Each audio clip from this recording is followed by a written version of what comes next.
বাংলা চলচ্চিত্রের অমর নায়ক সালমান শাহর রহস্যজনক মৃত্যুর প্রায় ২৯ বছর পর তার অপমৃত্যু মামলাটি হত্যা মামলা হিসেবে রূপান্তরিত করা হয়েছে। রমনা থানা পুলিশ এই মামলায় নতুন করে তদন্ত শুরু করেছে।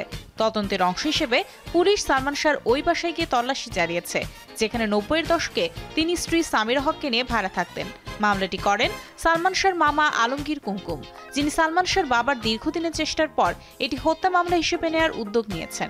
মামলায় সালমান শাহর স্ত্রী সামিরাকে প্রধান আসামি সহ ব্যবসায়ী আজিজ মোহাম্মদ ভাই, অভিনেত্রী লতিফা হক লুসি, খলনায়ক ডন সহ মোট ১১ জনকে অভিযুক্ত করা হয়েছে। ১৯৯৬ সালের ৬ সেপ্টেম্বর সালমান শাহর লাশ উদ্ধার করা হয়। প্রথমে তার মৃত্যুকে অপমৃত্যু হিসেবে ধরা হয়েছিল।